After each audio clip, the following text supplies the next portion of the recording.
Hello guys, you're welcome back to the channel. In today's video we'll be making this jacket that you're seeing on the screen. So the first thing you're going to do is to draft out your back pattern. My full length is 23.5. Then you measure your half length, then followed by your bust point. So then you rule out the lines.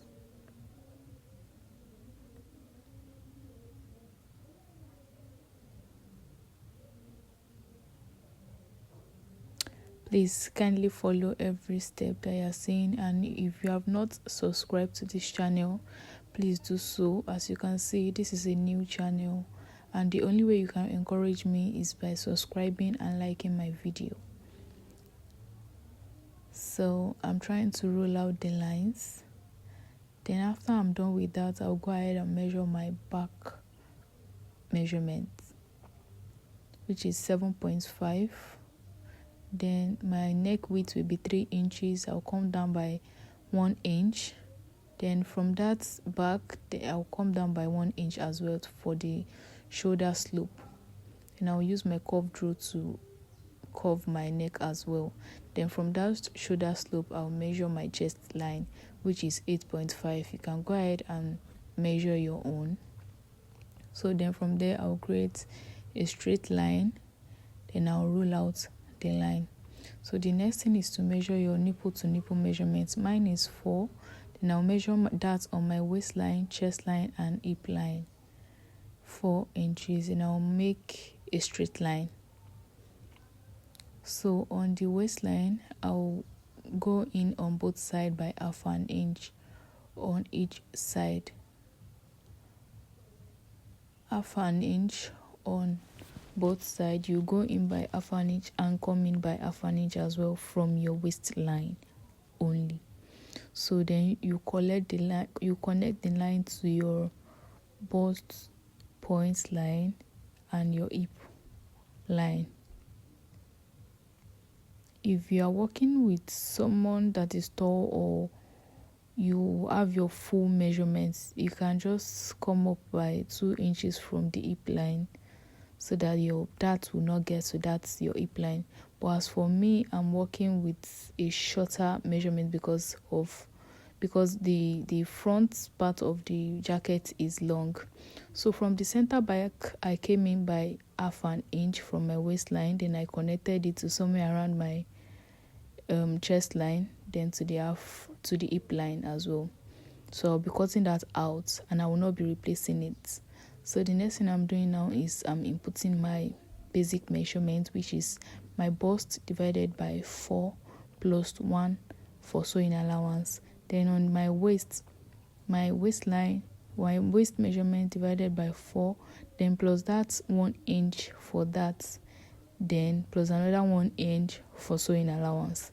So I did the same on my hip line as well. My hip divided by 4 plus 1.5. I used 1.5 for the sewing allowance, although I'll be using 1 inch when I'm sewing it. I just want that hip area to be a little bit free to give me that effect of what we are seeing in the picture.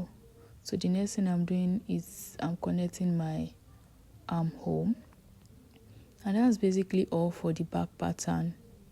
So the next thing is to connect the line together so that they can form our basic bodies.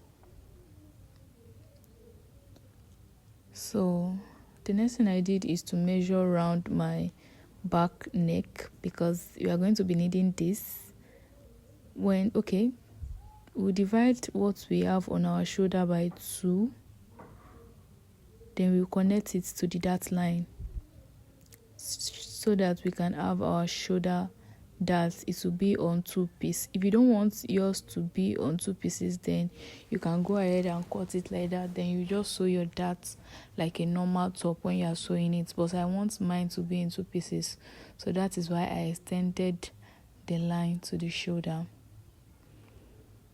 So then after doing that, I've gone ahead to do the same for my front. The only difference is that you will leave 4.5 inches on the side, then 4.5 inches on the upper part as well.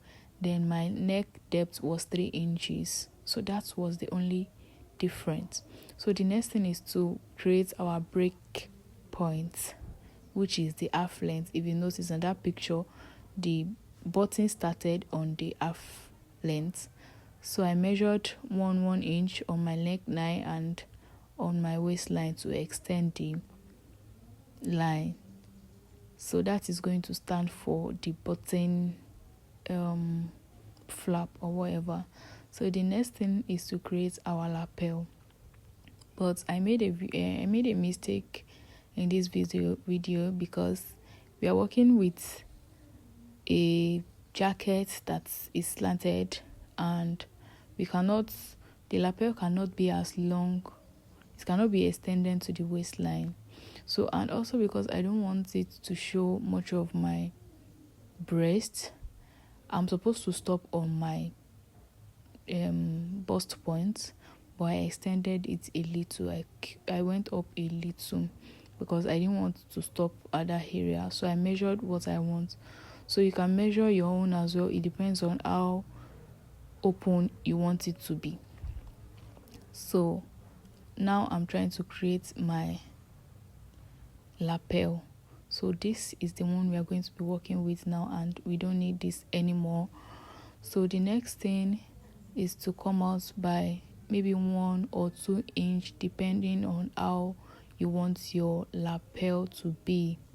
Me, I just came in by 1 inch again, which is the total of 2 inches. That is how wide I want mine to be. So from that first line, I went up by 1 inch. We are going to be needing this for our collar stand. So from that slanted line, you go up by whatever it is you measure from your back, the neckline in your back, you measure it. I had 3.5 and that was what I measured.